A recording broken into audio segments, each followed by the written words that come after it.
Agradezco mucho nuevamente su participación y a atender la convocatoria que hace la Comisión de Hacienda de la Cámara de Diputados a participar en la opinión de la Ley de Ingresos y Miscelánea Fiscal 2020. Bienvenidos. Buenos días, diputada, ¿cómo está? Buenos días a todos.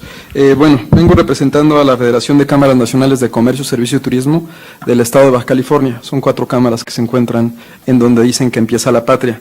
Y preparamos una serie de documentos que les vamos a entregar, en donde en los propios textos hacemos algunas puntualizaciones en cuanto al dice y debe decir.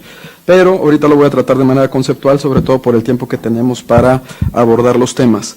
De manera particular, al comercio establecido en la región de Baja California, le interesa conversar sobre, obviamente, la compra y venta de facturas, los sellos digitales, la informalidad, las sanciones a los informales, el debido control y los esquemas reportables, pero también las sanciones que se deban de iniciar a los propios funcionarios públicos que estuvieran involucrados en este tipo de actividades. Para nosotros reducir a su esencia toda política es política fiscal.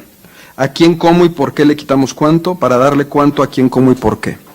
Para nosotros como FECANACO, apoyamos de manera contundente el combate a las organizaciones dedicadas a la venta de facturas de operaciones inexistentes que derivan en evasión fiscal y que dan todas las finanzas públicas.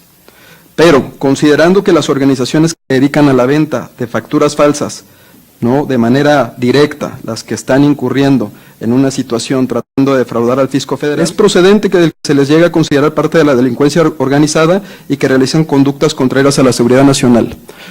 Lo que sucede dentro de la propia reforma donde se establecen los 3 tipos de delitos es que no se distingue entre el que compra, vende, enajena, promueve, no hay una distinción, no existe un umbral, la conducta es como tal, puede ser una, pueden ser 2, pueden ser 10 facturas o pueden ser 100 facturas que por error esté adquiriendo alguna empresa, incluso las propias empresas que se dedican a la venta de facturas en muchos de los casos, algunas veces sí prestan los servicios o tienen cierto manejo en ciertas operaciones. Entonces es aquí donde nosotros quisiéramos distinguir entre el que vende y que compra. Tratándose del que vende, estaríamos de acuerdo en cuanto a que el tratamiento que se le dé sea de delincuencia organizada y que realizan conductas contrarias a la seguridad nacional.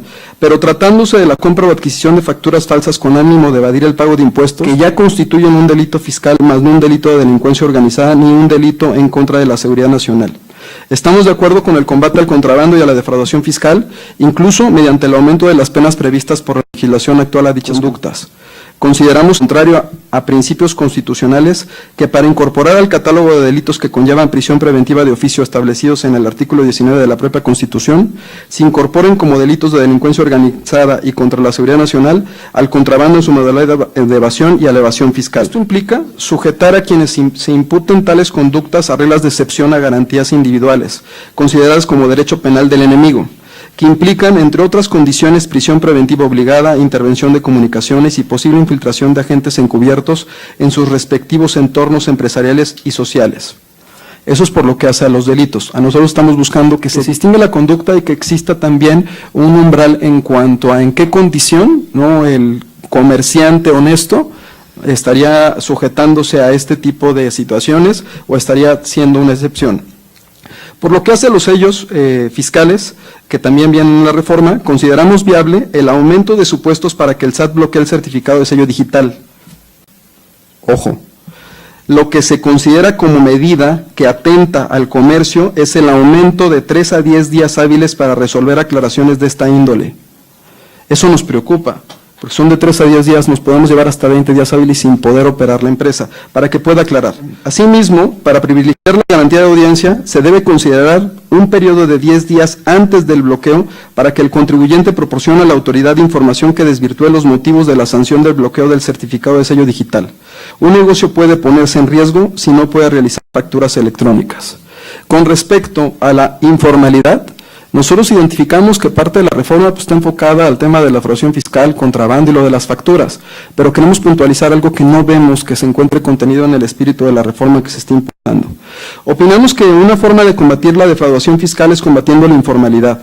Esto porque los negocios sin registro, ambulantes y los que son parte de concesiones estatales o municipales siguen operando solo con pagar cuotas a personas que protegen y no ayudan a que dichos negocios cumplan con sus obligaciones fiscales. Se considera que dentro del comercio informal sí se dan conductas de delincuencia organizada y contrarias a la seguridad nacional. Lo podíamos ver nosotros fuera de Palacio Nacional, con todas las banderas y todos los artículos que están en el ambulantaje, que muchas veces son los mismos artículos que se ven en el comercio establecido.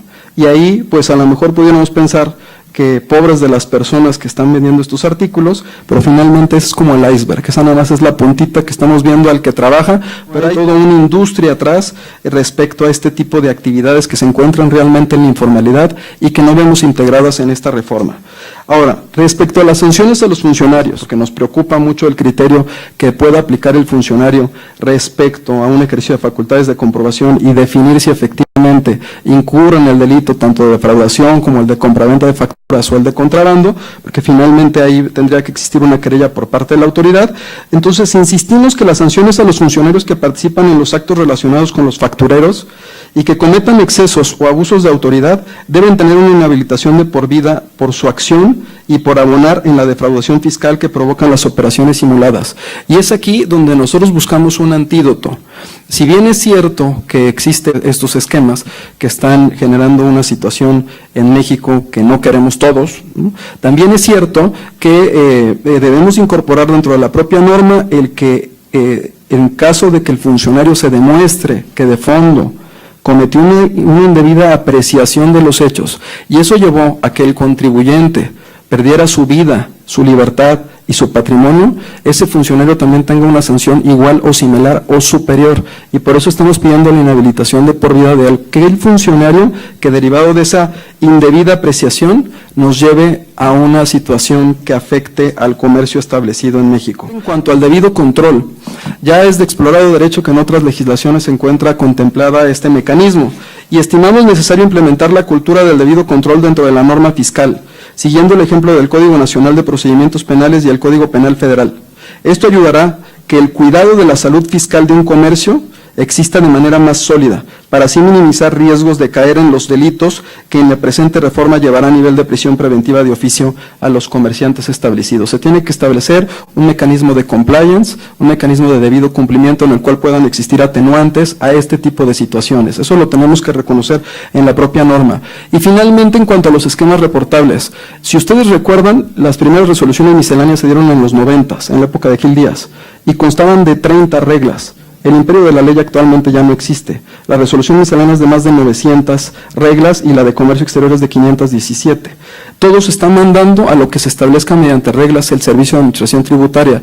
Es una situación que nos preocupa, particularmente en el tema de los esquemas reportables, porque al final la última fracción establece las demás que sean similares a las anteriores, es decir, cualquier actividad puede ser reportable y eso obviamente estaría vulnerando la seguridad jurídica de todos nosotros. Respecto al tema de razón de negocio, mi compañera lo abordó y estaríamos de acuerdo en que se tiene que revisar la redacción que tiene actualmente para generar las garantías que todos buscamos. Muchas gracias. Gracias, Octavio.